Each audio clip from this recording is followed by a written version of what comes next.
Good morning, and you're very welcome to the final Signpost webinar for 2022. This morning's webinar is brought to you in conjunction with Dairy Sustainability Ireland, Food Drink Ireland SkillNet, and the National Rural Network. My name is Pat Murphy, from Head of Environment Knowledge Transfer in Teagasc. I'm joined this morning by Michael Hennessy. Michael will be, I suppose, addressing the question of can the tillage sector contribute to climate resilience in Ireland. Michael, you're very welcome. Morning, Pat. How are you? We're also joined by Shay Phelan. Shay will be helping us with the questions later on. Shay, if you want to turn on your camera there. Michael, I suppose it's an area, because of the prevalence of and because of the extent to which ruminants contribute to our greenhouse gas emissions, we have kind of tended to ignore the tillage section and its potential contribution to greenhouse gases and its potential contribution to the ability to resolve our issues with greenhouse gases. Well, it's true, Pat. That's what I want to try and step through a little bit. I mean, we have been, I suppose, largely put over to one side because of the fact we're a low or very carbon efficient sector as it stands. And I suppose the point I'll really try to emphasize today is the fact that we can make a big contribution, not just in greenhouse gases, but to other industries across the broader agricultural industries as well. Okay. Morning, Shay. How are you this morning? Fine, Pat. Yeah, fine. But cold morning this morning it is. Yeah, nippy one. Okay, without further ado, then Michael, I might get you to share your presentation, and I'll remind people that as well to submit their questions in the Q&A. Okay, we can see that perfectly. See that? Okay, great. Thanks, Pat. Thanks very much, and very welcome. So my name is Michael Hennessy. I'm heading up the crops knowledge transfer side of the house in Teagasc.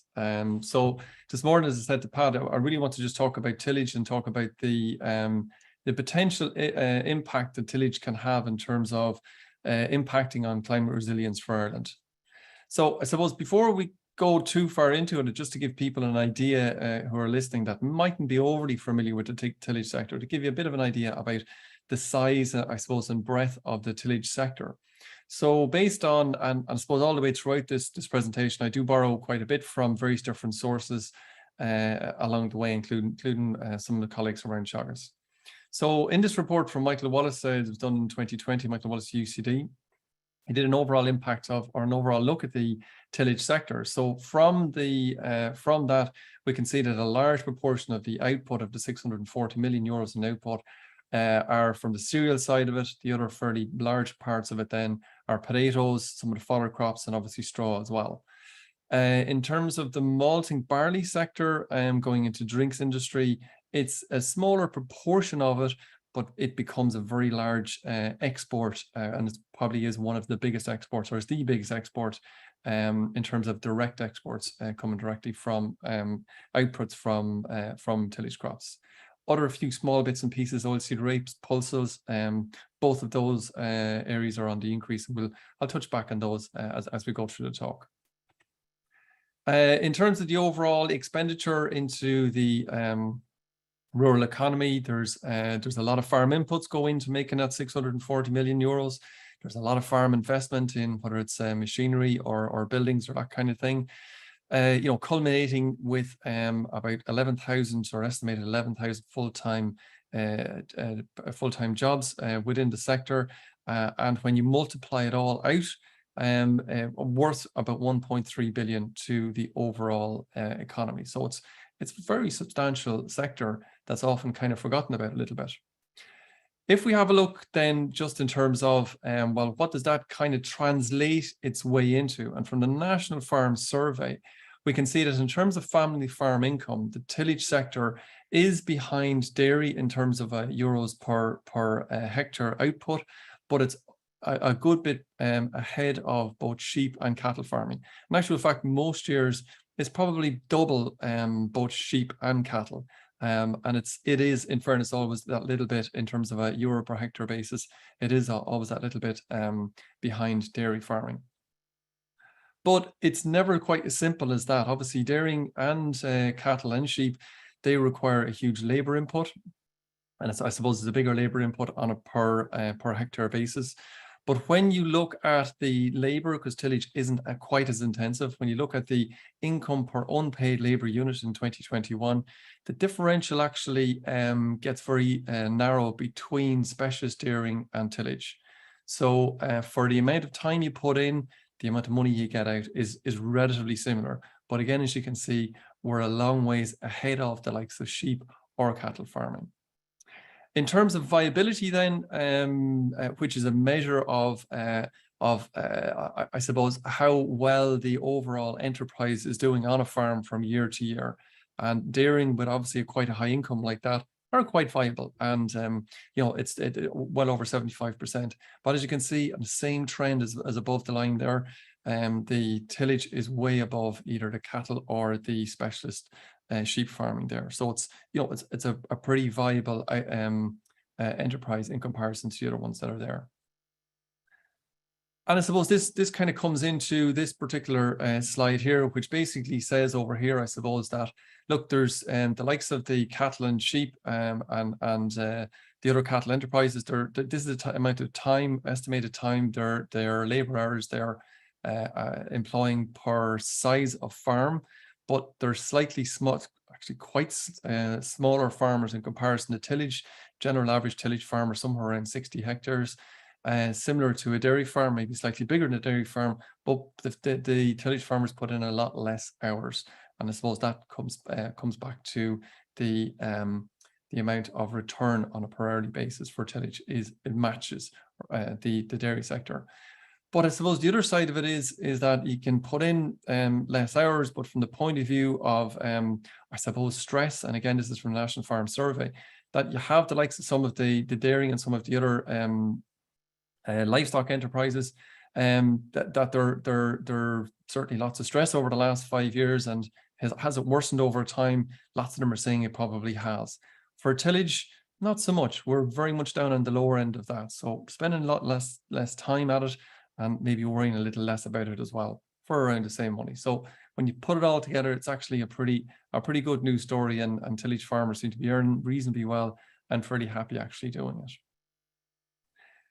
Switching back just a little bit, just to give people an idea kind of where we sit in the landscape in terms of the overall area.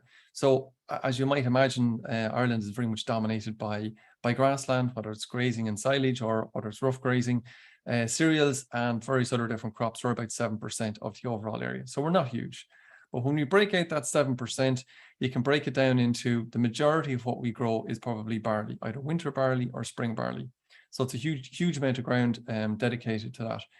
The other cereals then, whether it's winter wheat or spring wheat, or spring or winter oats, takes up the line proportion of the overall area. But we do have a nice area of oilseed rape and beans, which are our two, I suppose, major break crops there. And both of those, as I said, have been increasing and have increased again over the last year. And we have a small area of potatoes that have been relatively steady over the last number of years and pretty much deliver enough for the domestic market. Maize, which is going into fodder, and fodder beet, obviously going into the livestock area as well. So when you kind of break that all down in terms of overall tonnage, or what's it look like if you pile it up into a big heap, about 2 million tons of grain in for feed, about 300,000 tons of grain, barley going into the malting industry, into the drinks industry, about 63,000 tons of oilseed rape, 50,000 tons of beans, 400,000 tons of potatoes, and about 1.3 million tons of maize and beet combined. So it's if you were to put it all into the one farmyard, it'd be a fair heap of stuff. So there's a lot of production coming off that very small area. So in terms of our climate, as we know, our climate has certainly been very cold over the last few days, but predominantly it's wet, and it's predominantly the wettest across towards the western side of the country, and certainly an awful lot drier towards the east. So if we're to look at the tillage area, and you can see all of these different dots of colors here, which basically shows where we have the majority of the tillage ground, whether it's either in continuous tillage or it's rotating in and out of tillage. So it's very much concentrated, I suppose, from a line from kind of Dundalk out down towards kind of Mallow and towards the eastern side of that, or to the right-hand side of your screen from that, with some pockets, one down in Kerry, one up in Donegal, a small bit of a pocket around Galway, and a small pocket around Tipperary as well. So that's kind of where the majority of the tillage would be. In terms of how farmers get on, from the point of view of yields, Irish farmers would be probably the highest yielding or the highest performing farmers in the world. So this is from the FAO stat, which gives you a comparison of yields all the way across the world. In terms of barley, we are the highest yielders of barley in the world, followed by New Zealand and Germany. In wheat, we're just behind New Zealand in this 5-year average. However, it depends on the year. Some years we're a good bit higher than New Zealand, and other years we're kind of neck and neck. This year in 2022, our yield is rather than 9 tons, it was actually 11 tons on average across the country. So it's exceptionally high yields this year. So we have, that kind of comes from 2 ways. One, it comes from that we have enough water, which we're very different to pretty much everybody else on one side of it. But we have a skilled farmer set and farmer industry supporting that, so that when the conditions are right, the platform is there for crops to give very high yields. But I suppose, of course, the thing about that is that we probably do need high yields, because of the fact that rain gives us a huge amount of issues. It gives us lots of benefits in terms of high yield, but it gives us issues in terms of disease.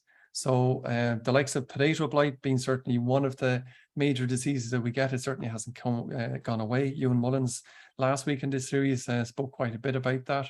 But we have other diseases such as septoria, we have fusarium, we have various other diseases like that, which are very problematic to control every year. Very high pressures, but we have, if we don't control them, I suppose the yield could be knocked by 50% in any one of those crops. And for the likes of potatoes, that could be pretty much a wipeout, pretty much like the famine kind of times, if you like. Get very little of any yield out of it. So the other side of the wet weather disease, or the wet weather that we have, is that we have very narrow windows in order to get work completed. So our machinery costs tend to be higher than maybe some of our other competitors out there in the world, because we need higher or bigger machines to get over the ground faster to try and get the work done in those narrow areas. So some of the challenges that we have coming down along the road, and there's certainly many of them. There's certainly the whole climate action across in Europe, whereby we're trying to reduce emissions by 51%, and from that we're trying to reduce the ag emissions by 25% here in Ireland. If we were to look at the I suppose the 2050 time horizon, we're trying to get to almost a zero carbon scenario, or carbon neutral scenario. So that's always going to be very challenging.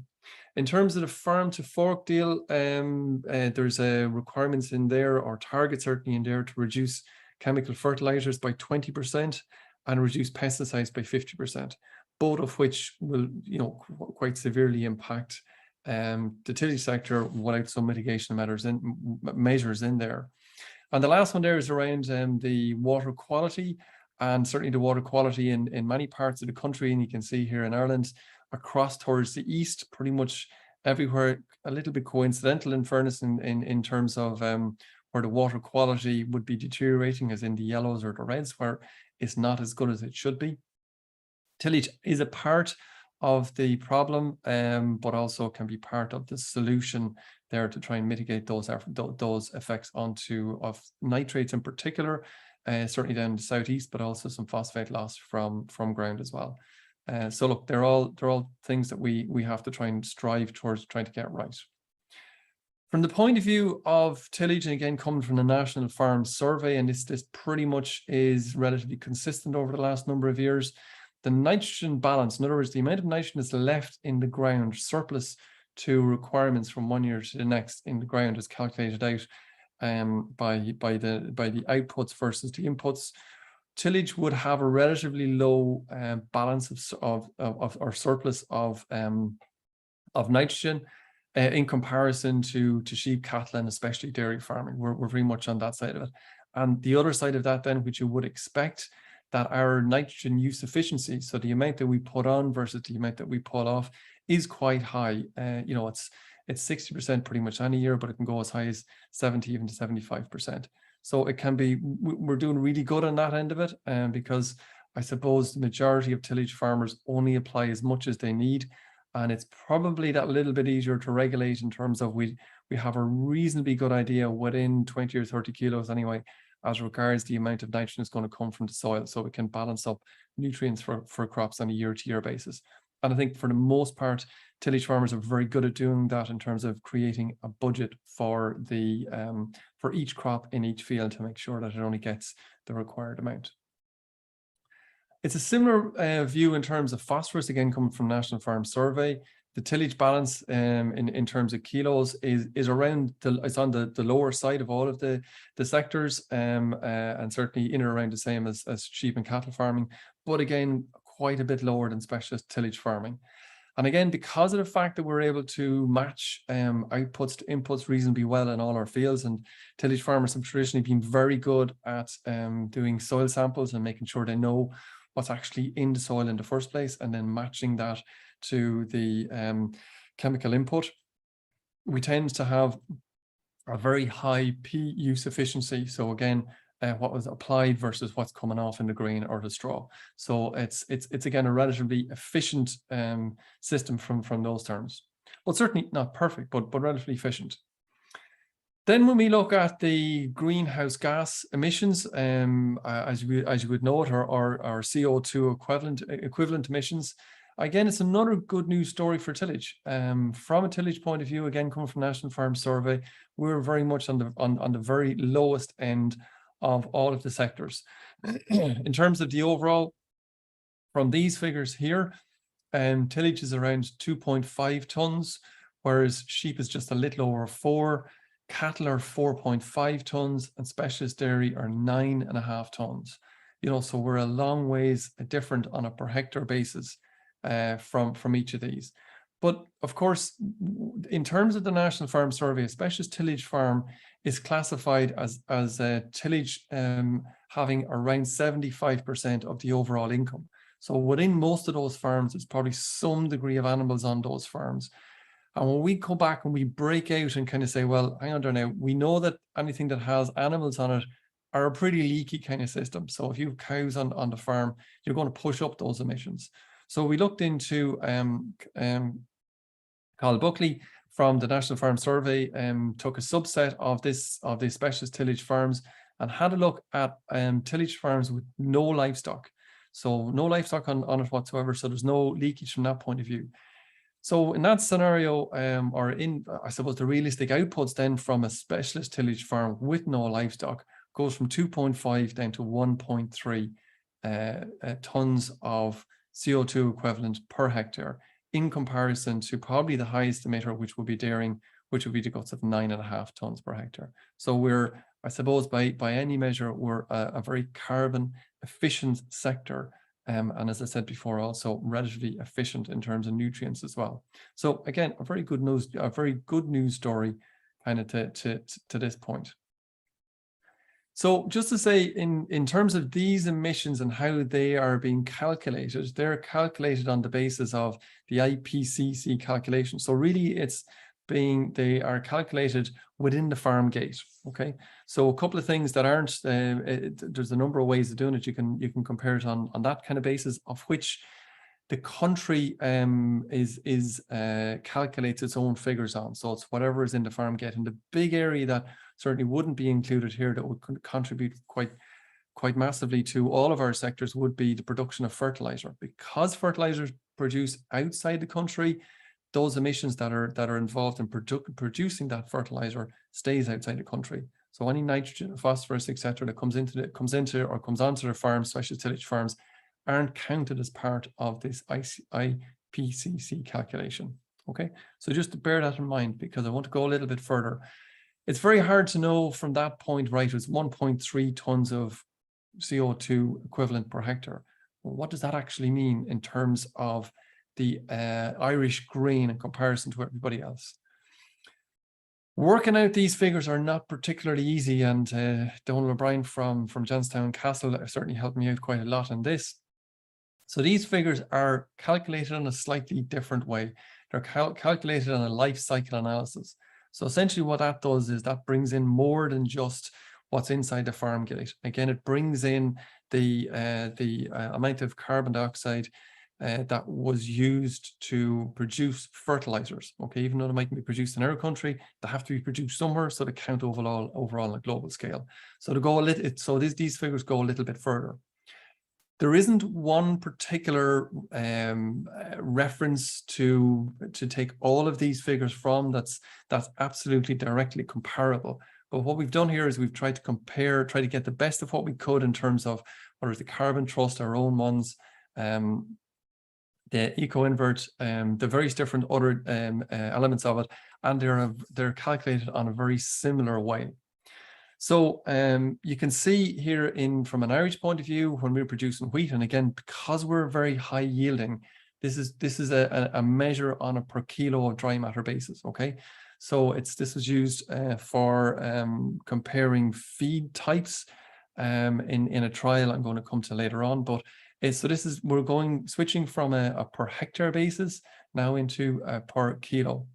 So for wheat, we're talking about 300 grams per kilo, give or take. That is where our production are. France is 420 grams.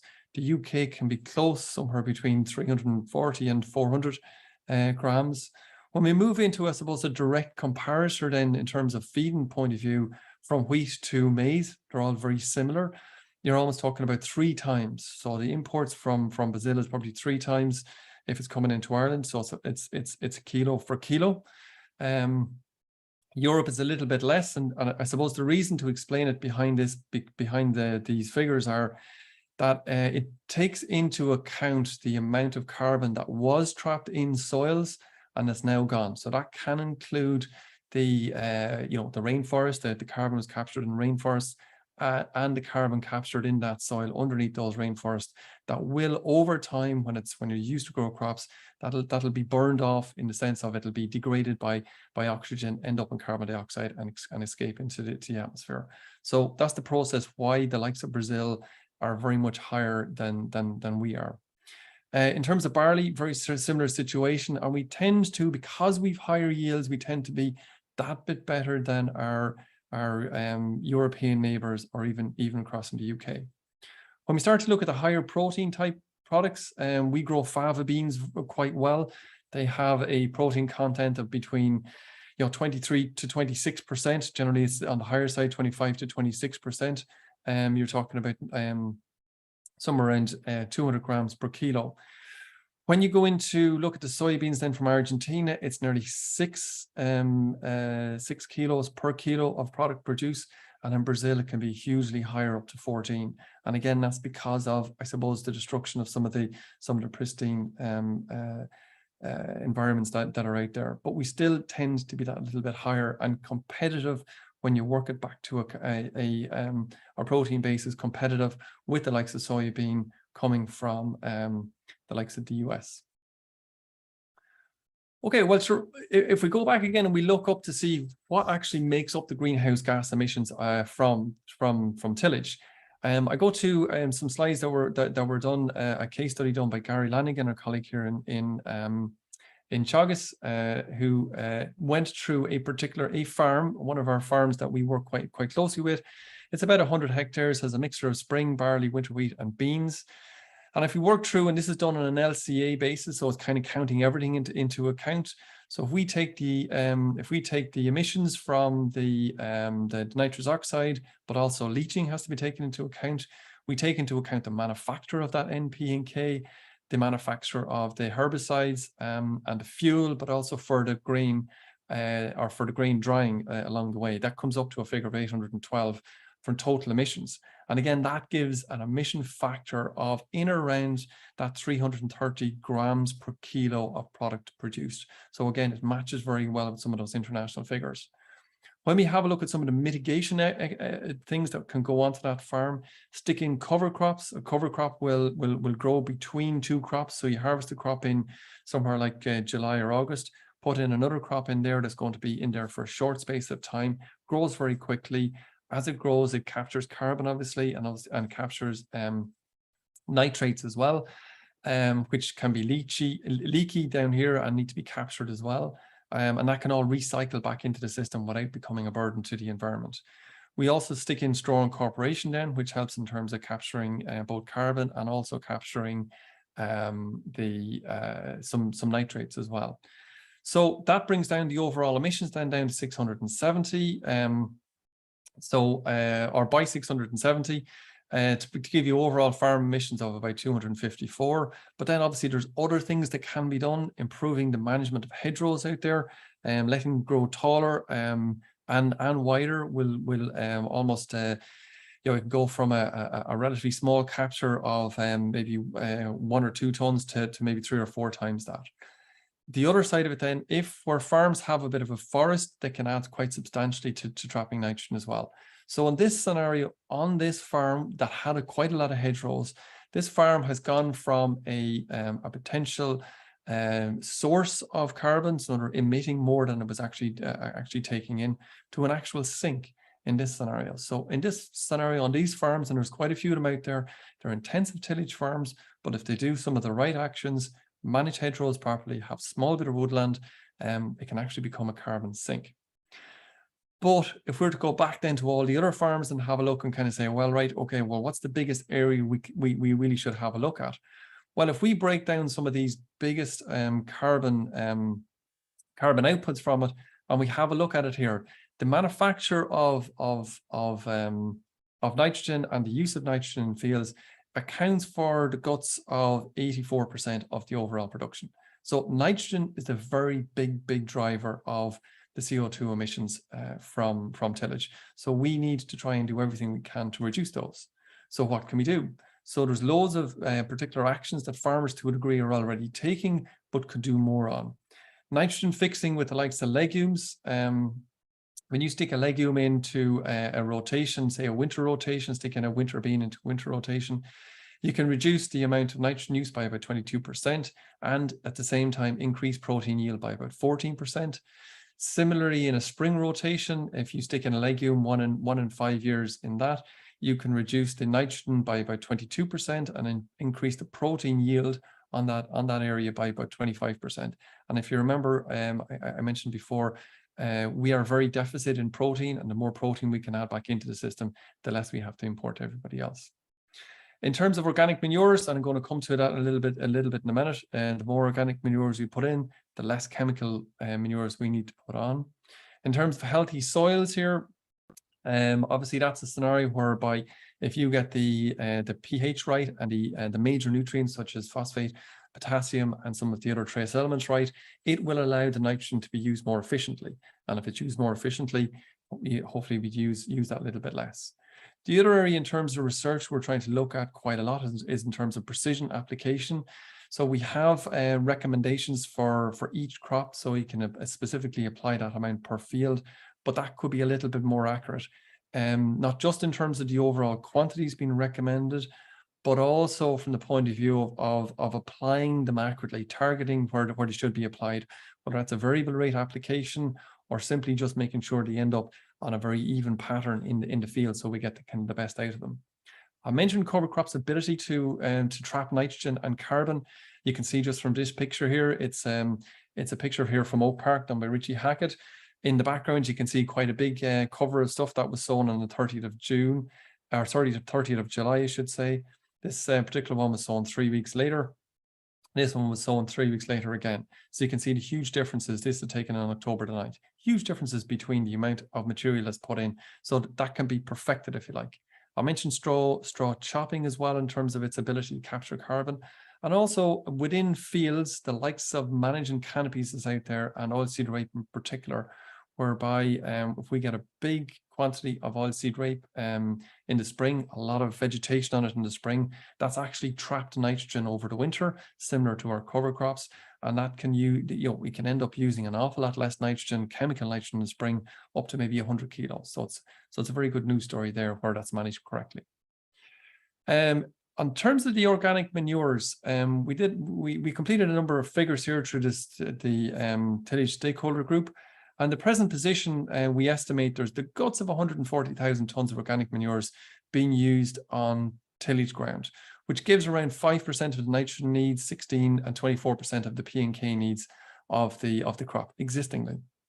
It also adds about 64,000 tons of carbon back into the soil. So that helps to not just stabilize, but may well even add to the carbon stocks in the soil. And tillage soils are quite receptive to carbon from that point of view. And it's a really good way of ensuring those soils keep the amount of carbon in them. So when you calculate it all out, the amount of those manures that are being recycled through the tillage ground is equivalent to about 38,000 tons of carbon. But we think we can go further with this. We think we can increase the manures from this over and above the requirements for grassland. But I suppose with some of the new nitrates directives coming in terms of the derogation for various different farms, more of these nutrients are going to have to move away from where they have been put heretofore. So increase some of these elements onto the tillage ground. We can increase then the supply of nitrogen, phosphorus and potassium up to closer to what the crop may well require. We can increase then the overall tonnage of the amount of carbon saved from the non-use of chemical fertilizers, nearly double it up to 71,000 tons, which is no mean feat in any particular year. And again, add an awful lot more of this carbon back into the soil, of which will make our soils healthier and function better in the longer term, and probably use the likes of those NPs and Ks that much better all the way. So that's something I think we can certainly help in terms of the overall industry, alleviating one sector, but certainly adding to ours. I mentioned cover crops there, and this just gives you an idea, some farm results from 2021. The larger the canopy you get, the more fresh weight you get, and the more nitrogen you get. And you can see this all the way along. A little bit less, you get that little bit less nitrogen. So the bigger the canopy, the more you're going to get, the less of that nitrogen is available to be leached through the ground and into our rivers and estuaries. And the more can be trapped and hopefully recycled over time back into the tillage system. This table again just gives you an idea that it's not a linear type scenario. It depends where you are in the country, and it depends on the type of crop you're after putting in. A lot of people have used the likes of rye and phacelia, but you can see some of the nitrate uptakes here have been relatively high. But once you get into sowing some of them quite late, the amount of nitrates that you're going to gather up can be on the lower side. So it's a bit of a practice, a change, I suppose, or a practice nuance, I suppose, on the grounds to try and get the most out of these cover crops. Other areas we can help to reduce, certainly within the tillage sector, is reduce tillage, probably nearly half the fuel use in those kind of systems, maybe not quite, somewhere thereabouts. Consolidating farm units in terms of less travel around the place, minimizing pesticides. We'll certainly be trying to do that, but it doesn't have a huge impact in terms of greenhouse gas effects. But certainly it takes a lot of energy in some years to dry very wet grain, but there's other ways of doing it to treat and store higher moisture grain, which can be something that's well worthwhile. But obviously education for everyone is certainly the largest ends of it. And in terms of the education, we have, again, our Signpost farms out there. This just gives you an idea of the various different types of farms that we have. A lot of them you might see here, we're using organic manures in growing crops, as well as using it around that. We're using some no-till farms, min-till farms. We're trying to integrate some of the tillage and the best of what the both systems have to offer in terms of pigs and cattle in various different parts. We're also working with malt and barley, and guys really trying to use precision agriculture to try and improve their efficiency on farm as much as they can. These are the kind of things, and I've mentioned probably most of them already in terms of trying to improve our tillage end of it. The farms aren't going to be really any much different in terms of minimizing the greenhouse gases, improving our water quality, improving the biodiversity, which I haven't mentioned so far, but it's certainly something that tillage farmers probably could improve quite a lot on. We tend to be quite good in terms of making sure everything is clean, neat, tidy, and all hedges are very square and cut terribly well, but that's probably not the way to manage biodiversity. Biodiversity doesn't like to be managed, it likes to do its own thing. And obviously then within Signpost and these kind of things, financial sustainability is one of the key priorities we're trying to have a look at there as well. Okay, this gives you an idea about the performance in 2021 of our Signpost farms. They're kind of bang on average in terms of the greenhouse gas carbon CO2 per hectare. They're bang on the national average. But as you can see, even though they're bang on here, their income generation is extremely good, deriving from very high yields on the farm. So even though they're, and this is why I suppose it's great that farmers here and the industry, I suppose in general, should come and have a look at these farms over the next number of years. They are very average farms that we're trying to bring in terms of greenhouse gases, but with high yields that we're trying to bring along a good bit further. And with all of these kind of actions that we're trying to put onto all of these farms. A couple of last points I just want to mention here is that, look, Ireland has a low greenhouse gas per kilo of Irish grain produced. How can that help the livestock sector? I mentioned before we produce about 2 million tons of our own concentrate, of our own grain that ends up into concentrate going into animal feed. We import, and this is the figures from 2014 to 2018, about 3.5 million tons. That can be as high as 5 million tons in 2018 to add to our own to go into various different concentrates for animal feed. So there's a huge amount of grain being imported. That grain, I suppose, is being imported from over 60 countries. So because it comes from 60 countries, we really don't have an idea where exactly it comes from in lots of cases, because it's certainly not on the label of that a farmer would see on the ground in terms of all the various different ingredients in some of these rations. They're not going to see exactly where that came from. In a general sense, we're only about 36% self-sufficient in animal concentrates. From the National Farm Survey, almost half of all farmers agree that their economic future depends on their willingness to reduce greenhouse gas emissions. So that's a really good starting point. Teagasc did a little bit of research around winter milk, and where the imported feed was replaced with native feed, they were able to reduce the carbon footprint of milk by 32%. With a slightly lower yield, is only very slight, but the report would show that that deficit can be made up from a little bit more balancing. But I suppose the main figure to have a look at here is 32% lower. Now, if that can happen in dairy, that can certainly happen in pigs or poultry as well. It's very much an area where Irish tillage farmers have been talking about for a long time, but I suppose their gripe would be they're not really getting any great recognition for that in terms of the value going out. The last kind of one I want to kind of mention here is that I mentioned it earlier on, and you might remember this map which showed where all the tillage sector is in these kind of coloured areas here. Essentially, that's the cropland in Ireland. So what's cycling in and cycling out of tillage is about 738,000 hectares. Continuous tillage is about 360, but temporary grassland makes up the rest of it. From an IPCC point of view, or from a national inventory point of view, all of that ground, the cropland, is regarded as cropland.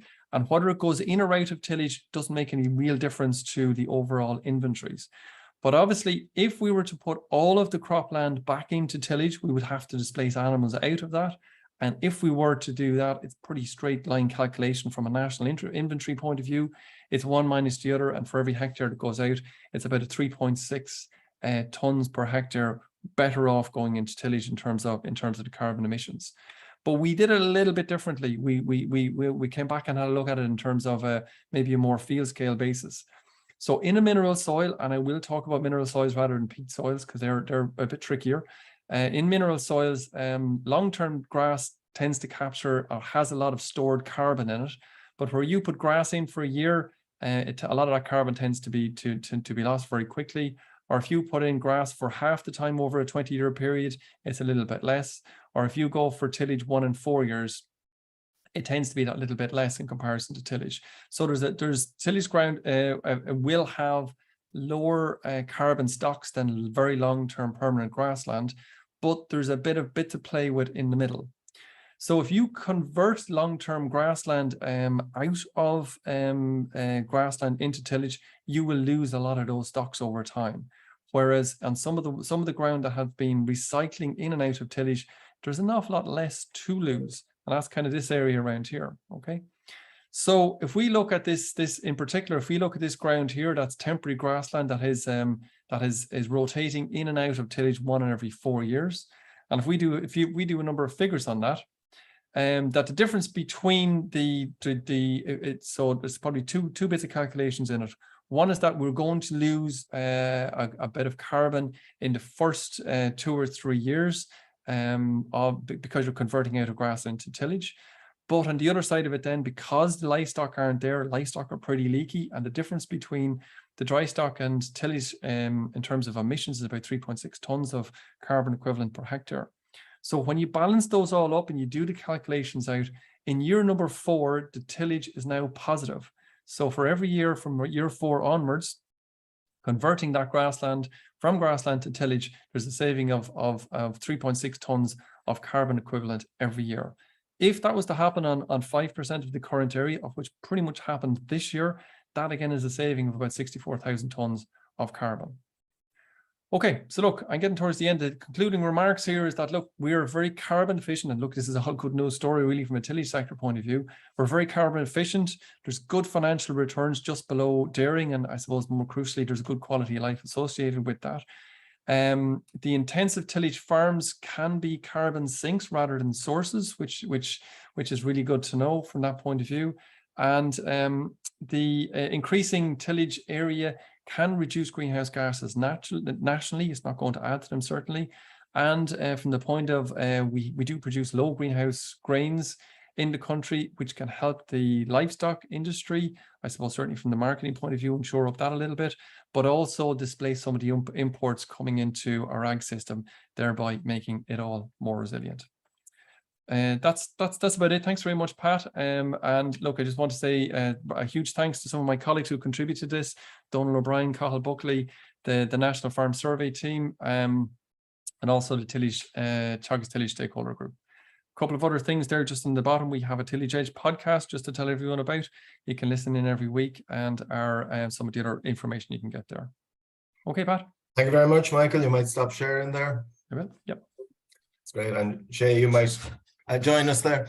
I suppose fascinating insight into the potential of tillage.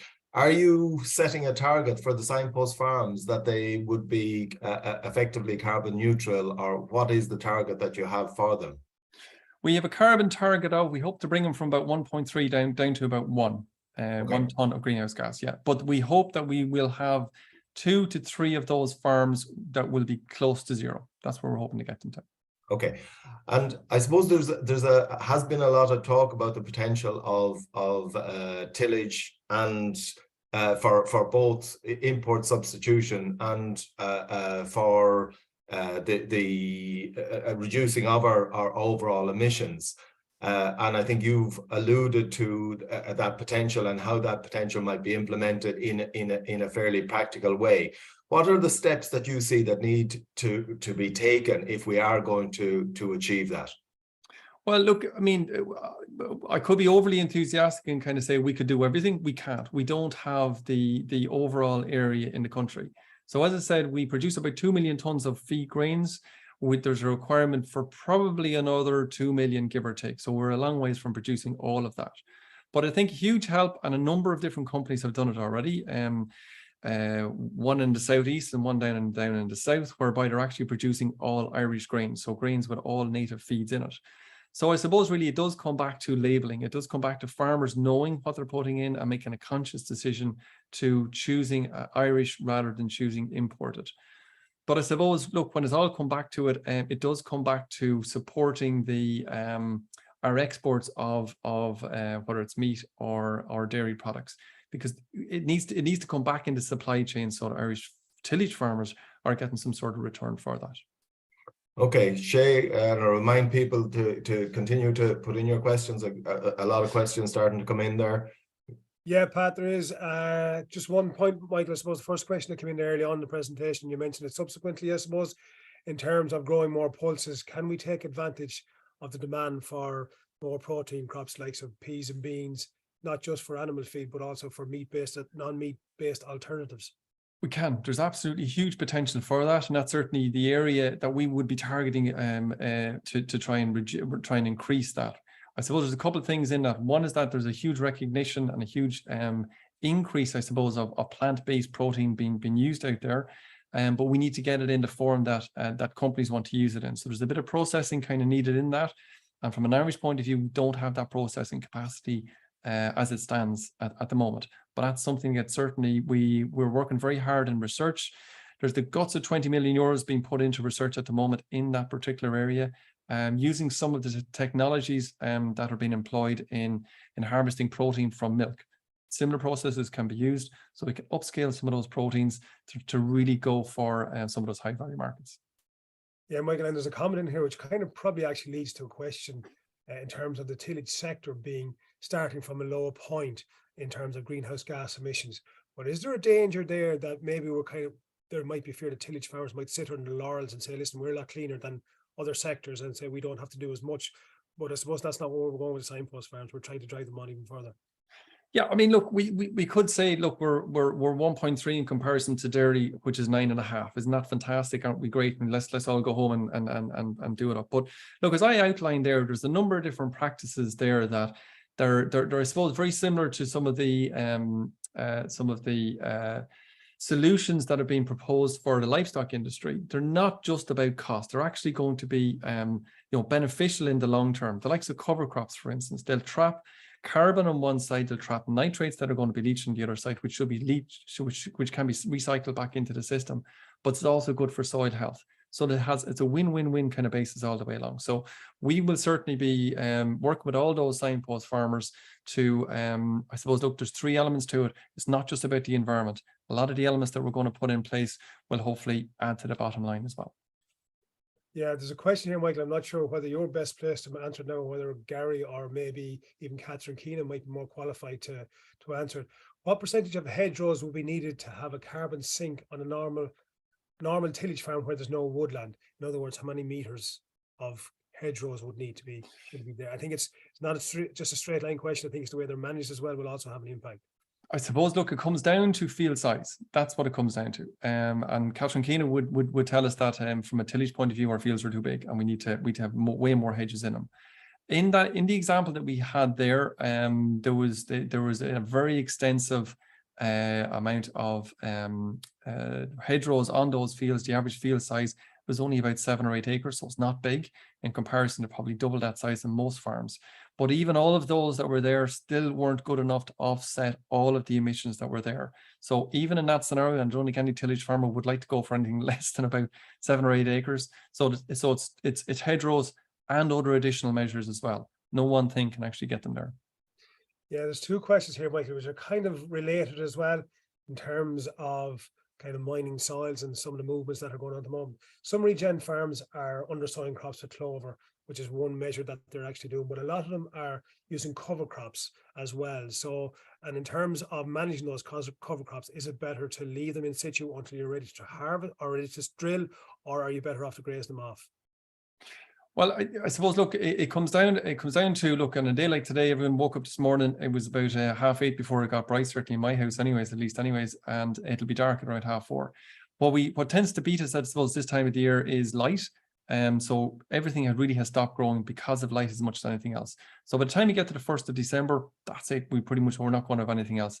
And after that, you can recycle those crops back through livestock. That'll be through urine and feces, and you will lose maybe a little bit through meat. But there's no harm in recycling that, in that way. The other way to do it, I suppose, and it can be a little bit longer, is ploughing them down or cultivating them back in. And there's probably two small ends of that. The greener they are, the more leaf they have, the quicker they recycle back. the more woody or stemmy they are, the longer term, it'll take them longer to break down and much longer for them to recycle back into the system. Michael, just to follow on from that, the regeneration through a light tilling in the or after post harvest. Have you any figures on the relative benefits of that compared to putting in a catch crop? In terms of the nitrogen leaching pattern, I presume is what you're talking about. So from a nitrate leaching point of view, and again, a catch crop, there's catch crops and there's catch crops, as you've seen in that. If you sow a catch crop in somewhere around the 1st of August, for every 3 weeks delayed sowing that catch crop, you lose about 2 tons of dry matter per hectare. So you get from a very big crop to a very small crop, and so on all the way across. So if you sow a catch crop way into September, you're going to get very little. If you just soil cultivate in around the same time, the differential is about, you get about 70 to 80% of the nutrient capture in the natural regeneration as you would with a sown catch crop. So it can be quite effective.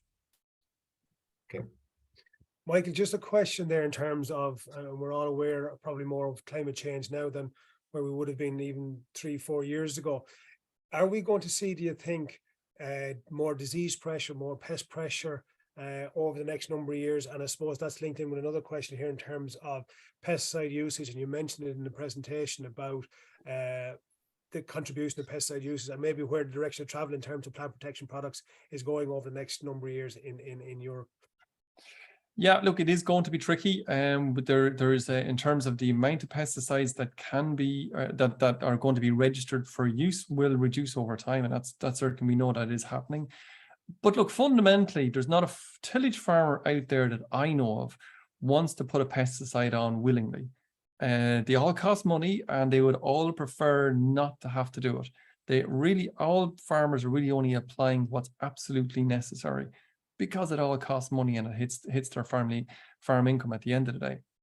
In terms of climate change, yes, we can see some changes. We can see some differences. We can see that it is getting milder, or it's continuing milder, certainly for this year and last year, continuing milder for much longer into the back end. Springs seem to be slightly different in terms of tends to be that little bit colder over the last number of years. So there's changes happening on the ground already. The best, I suppose, port of call we're going to have in terms of trying to adapt to that is the varieties we use, the types of crops we use, to try and get our genetics as good as we can. So in the last couple of years, we've had genetics coming through that are tolerant to BYDV, or a virus that can get into barley, which can help to minimize inputs of pesticides, but also helps more resilience of the crop in a general sense. Ewan Mullins talked last week about disease resistance in potatoes and disease resistance in wheat, some of our main crops. The better resilience, or the better genetics we have, the less pesticides we're going to have to apply. And to be honest with you, I think farmers for the most part would be delighted if they could apply very little, if any, pesticides. The regen, we mentioned it before in terms of regenerative agriculture. Regenerative agriculture, generally speaking, relies on a non-ploughed based system. So plough-based systems have been used for an awful long time because they tend to be quite flexible. You can plough pretty much this time of year if the ground's relatively dry enough, get a crop in, away you go. You can't really do that in some of the regen systems. So what that does is that's pushing their systems earlier in the year, which tends to lead to greater pressure from whether it's viruses, whether it's weed control, or whether it's diseases. So all of those make it trickier. So there's the balancing act between both systems, if you like, to try and make sure we get the best of everything. Yeah, so it's not a panacea, if you like. No. There's a question there, or a comment. It says, excellent presentation. It would be great to see better collaboration between livestock and tillage sector, whereby livestock sector would use more native grown cereals, a win-win for all. I suppose that leads to a question. Is there a potential for us from a marketing perspective to look at, I suppose, a totally Irish generated food system, whereby we're much more, I suppose, are much less dependent on imports and selling our product on that basis? Do you see an opportunity there? Look, there is, and I suppose that's why I went at it from a number of different directions. One is that the differences that's going to be made in terms of greenhouse gas of bringing more ground into a tillage system is negligible. It's actually on a positive. the resulting grain that can be produced from that can displace imports. So look, we're importing the guts of 1 million tons, give or take 1 year with the other, of maize here and there. Wheat can directly substitute for that without any great problem at all. So there is certainly more of a potential to feed that into the system. The bit that we can't, the bit we'll struggle with, not we can't, but the bit we're going to struggle with, Pat, I think, is producing enough protein. The overall system is a little bit deficit in protein, and it is hard for us to produce enough in total because the demands are actually quite high. But that being said, your idea of producing an entire supply chain is quite a good one.